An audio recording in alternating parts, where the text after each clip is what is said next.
What's up guys, how's it going, and welcome back to Paul's Hardware. I have a massive amount of boxes that I'm surrounded by right now, so I have no choice but to unbox them all in the most professional manner that I deem possible. Also want to point out that you guys might also have some boxes arriving. We just passed Black Friday. I have a couple videos on that, so check links in this description for stuff I'm unboxing today. I don't even know what's in all these yet, but also check out my recent videos on deals and stuff if you're looking for more stuff to buy for this holiday season, because there's lots of deals going on out there. All that said though, let's get started and start unpacking things. I don't even know where to begin. Excellent! The RC100 NVMe SSD and XS700 portable SSD are both powered by Toshiba's advanced 3D BICS flash memory, meaning you get solid state speeds at an affordable price. The XS700 is a wicked fast external drive with USB 3.1 Gen 2 via a Type-C connector, and the RC100 may be small, but its M.2 NVMe interface means sequential read and write speeds at well over 1000 megabytes per second. Click the sponsor link in the description to learn more. First package here is from Amazon, and I actually pretty much know what's in this. The only reason I don't know what's in this is because there's actually multiple packages I have from Amazon that are coming in right now, so I don't know what all is included in this one, but I think there might be something special for Joe. So to begin, oh look, we have multiple things in here. This, something I've been waiting on. I actually got one of these last year. This is a Rode wireless lav kit. And actually, I already have one right here, the transmitter and receiver. And I've been intending to integrate this because I can connect it to my soundboard so we can have better audio during our live show that Kyle and I do every Tuesday evening at 5:30 p.m. Pacific. So I only have one. I wanted a second. I ordered a second. It's now here. So I'll be integrating this into my sound solution very soon. And I'm happy about that. What else do we have? I got some of these and some of these. Oh, you know what's sad though? That's not right. I'm sorry, Joe, none of this is for you. I totally teased Joe with like, hey, so I ordered Joe Call of Duty Black Ops 4, because I'm trying to get Joe to play more I'm trying to get all of us to play more video games. I've been having fun with that. Wanted Joe to be able to play too. I ordered it because it was on sale for 40 bucks at Amazon. Thought it was gonna arrive today, but maybe later. In the meantime though, I have a little sound splitter. Been doing some better solutions for audio setup and capturing here, and I needed another one of these. It's just a little 1/8 inch sound splitter cable, which will be convenient for various solutions.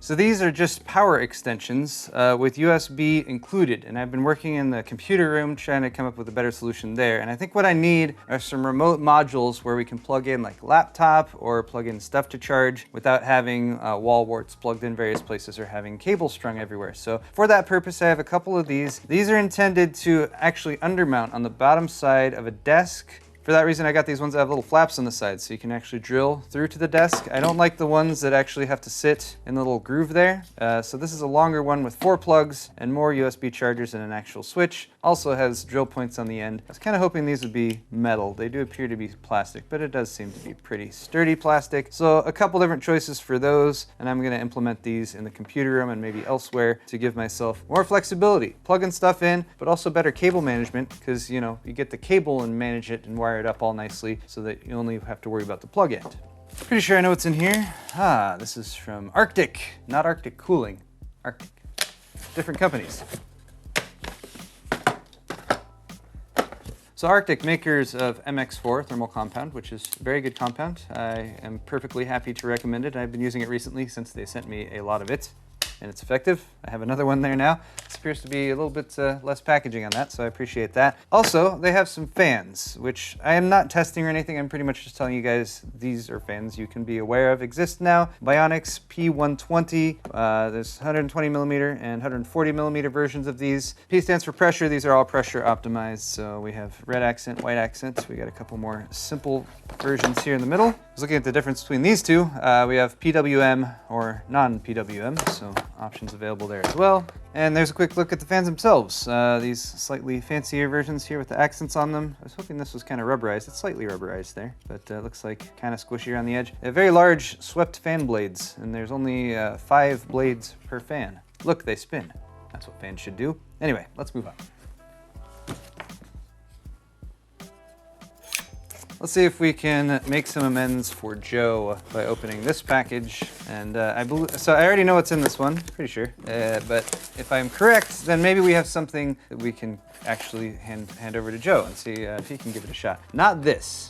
So this package is from Cooler Master. This is an ATX 24-pin 90-degree angled adapter. They actually have a couple versions of these. One has capacitors inside, which supposedly makes your power flow more stable. I don't think that's really going to do a whole lot unless you have a really, really crappy power supply. But this is basically just a 90-degree adapter. So if you have ugly power supply cables, or just in your case, it would make sense to take your output from your motherboard and angle it 90 degrees. It's got a Cooler Master logo on it. That's pretty much all there is to it. Joe obviously is not excited about that at all, but maybe he'll be kind of excited about this. Here we go. Cooler Master makes headsets. Among them is the MH751. There's actually a couple versions of this. There's a 751 and a 752. This is the slightly cut down version. This one MSRP is for about 80 bucks, but it's got the headset as well as a boom mic as well as an inline control. So let's pop this out of the box real quick, see how it looks. Timeless good looks, premium sound quality, 40mm neodymium drivers, plush cushioning, ports PC, PS4, as well as just a standard 3.5mm audio jack interface, and an omnidirectional boom mic. Cooler Master's new minimalist logo, which is growing on me. I like it. And then inside we've got a little manual, a little bit of foam protection, headset itself. Ooh, detachable boom mic that just plugs in with a little 1/8" plug. Yeah. Ooh, lovely velvet pouch. And inside we got our cables. So pretty straightforward. They are nicely braided. Again, fully detachable, so it's good for portability if you want to wrap it up and not worry about the cables getting bent at angles right where it connects. And then this is another little splitter. So if you want to plug this in to a laptop that has a multiple port guy, you can use that, or you can use that to split it out so you have separated mic and headphones. Quick try. They actually do feel pretty comfortable, and they articulate nicely. Padding feels fairly premium. Not testing the sound quality, of course, right now, but articulate the mic right there. We got ourselves a headset. So this is, again, the Cooler Master MH751, and I think we're gonna hand these off to Joe so he can use them in his video gaming exploits. Thanks, Paul. You're welcome. Thanks, Cooler Master. There you can, you can play with all that. Next up, we have a couple packages from Asus. These are super serious because they got these straps on them. Makes me feel like there's something even more important in here. Actually, spoiler alert, I kind of already know what's in here because it's actually labeled on the outside of this box. But hey, there we have a graphics card. This is the Asus ROG Strix GeForce RTX 2070. So this would be the 2070, which is the lower end compared to the 2080 or 2080 Ti. And Asus sent this over to me so I could check it out, I guess. The Strix unboxing experience. Always a pleasure. The Asus ROG Strix graphics card design. They haven't changed up too much, I feel like, in the past couple of years.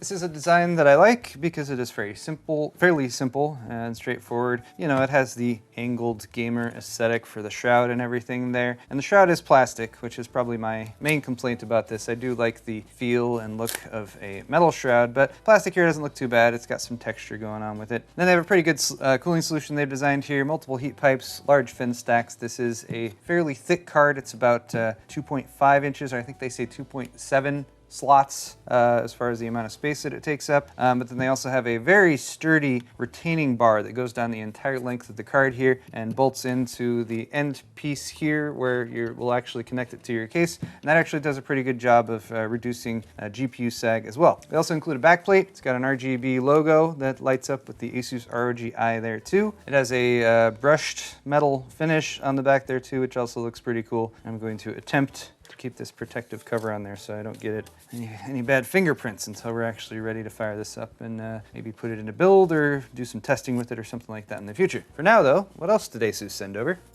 Next package from Asus. This one, I'm also aware of what it actually is. This one I have a little bit more specific plan for because I was recently sent the $2,000 Intel 9980 Extreme Edition CPU, their 18-core, 16-thread CPU, which is super over the top and crazy. Also, effectively the same as the 7980XE, but for all intents and purposes, it's the fast processor, which is available on a high-end Intel desktop platform. And I was thinking about doing a crazy over-the-top build with it because I do those often enough, and I think this would be a good solution for it, which is the new Asus X299 Deluxe 2 motherboard. So with X299, Asus has done a refresh of some of their motherboards. X299 boards are still compatible with the new 9000 series high-end desktop processors, but some of these have improved their power delivery or also added fancy new features. Now, I can't give you a full rundown of what makes this different from the original X299 Prime, but I can say it's got a fixed I/O shield there, which I always like. And then a thing that they've added up here, which I've only seen on their higher-end ROG boards, is this display right here. So this is an actual OLED display, and it'll light up and it can do graphics and stuff, so it shows a Prime logo. So that's pretty nice. Other than that, pretty cool design overall. I like all of the exposed fins here for cooling of the VRMs over there. They did say that they improved the power delivery on this board, but I don't know any specifics beyond that. I got a couple M.2 slots, and yeah, just a pretty cool aesthetic. So I think what I'm going to do here is do a crazy high-end build with the 9980XE, two-way RTX 2080 Ti's with those EK water blocks that I got a few weeks back, and then we'll just throw in a bunch of other ridiculous stuff, and we'll make it like a white theme, because I think that would blend in real nice. Only a few boxes left, actually 3. This is an Amazon box, but this was a repackaging of some products that arrived somewhat recently, which I thought I'd just throw in here to enhance the unboxing video. These are products from Elgato. Elgato was recently acquired by Corsair, so my friends at Corsair have hooked me up with some Elgato stuff. We've got the Stream Deck Mini, tiny little Stream Deck. This is made for streamers, but if you need an external device connected to your computer with little buttons you can program with macros and lots of other cool stuff, and actual displays on each button that you can add icons to, pretty cool thing. The Mini is a mini version of the full version. This is the full Stream Deck, and I've said this before, but we should really get these integrated. Actually, now that I've finally done my refurbishment of my streaming and capture system, I really need to get at least one of these integrated there, and then maybe we can add some flair and some special sound effects or something to the live show. That's what the live show really needs, more sound effects. Next box is a large one. This one is from our friends over at Gigabyte. Tape is a little, look, somebody stepped on this box. There's a footprint, but that's okay, because Gigabyte products are very sturdy. So here we have the latest GeForce RTX 2080 Ti from Gigabyte, their Aorus line, which is their higher-end gaming line. And when it comes to the 2080 Ti, when it launched, there were third-party add-in board partner cards available pretty quickly. A sort of variety of those.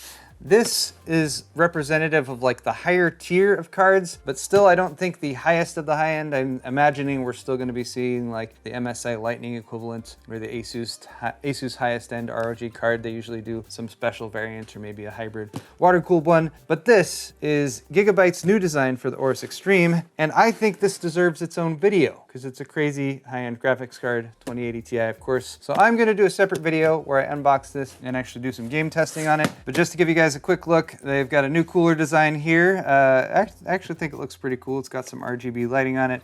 They've done some custom work with the video outputs as well, so you can have 3 HDMI outs or 3 display ports out. They have their special wind force fans that has a fan in the middle that spins it a different direction than the two on the outside. And then we got direct heat pipe contact for the cooler, as well as a bonus VGA holder. Prevent some GPU sag with that.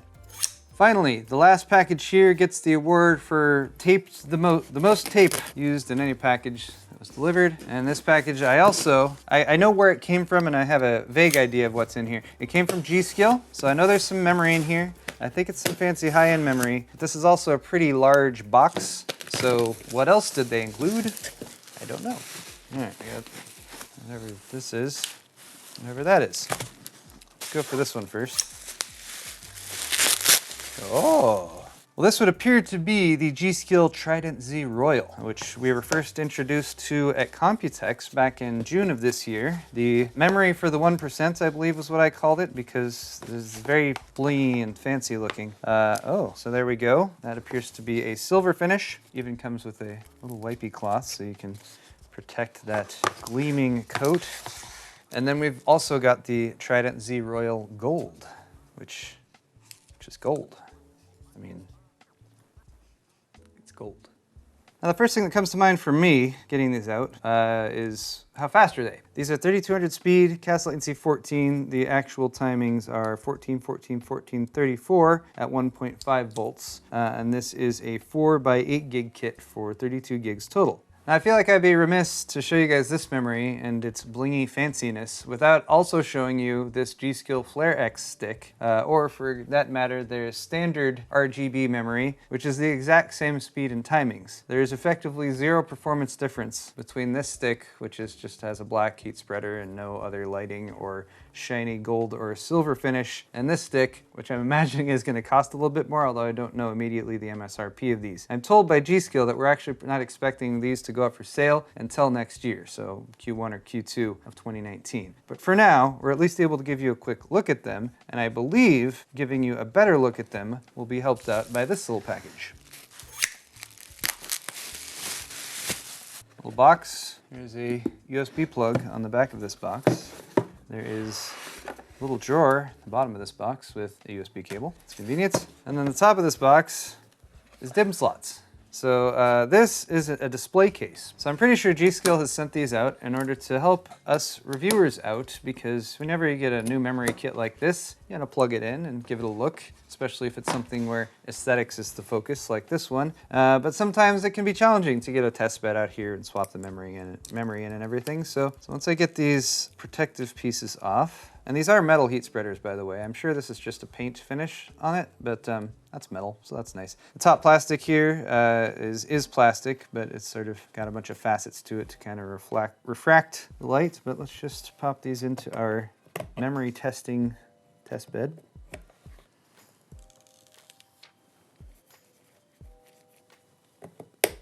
There we go. Now we plug in our USB, and now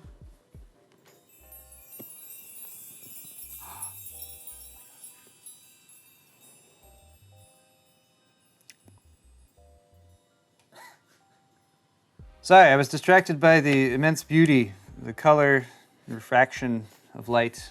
Never really seen anything like it. Guys, that is the G.Skill Trident Z Royal memory kit, displaying the version in gold here, also available with the silver finish, coming soon, or at least next year. I guess this is just a teaser. I don't think it's gonna come with this box, but I imagine this box will come in handy in the future if I ever have any other RGB memory that I wanna give a quick test to. I'm powering this off of the keyboard over here, by the way, because it apparently just needs a little 5-volt connection from a USB plug. But guys, that is pretty much gonna wrap it up for this video. This has been my massive unboxing of many things, including the new G.Skill Trident Z Royal RGB memory with the fancy lighting configuration. And of course, all the other products that I've also unboxed, I'll post links to as available in the description down below if you guys want to check it out. Also, don't forget to hit the like button while you're down there, and subscribe to my YouTube channel if you want to see more tech videos coming at you real soon. Thank you guys so much again for watching this video, and we'll see you next time.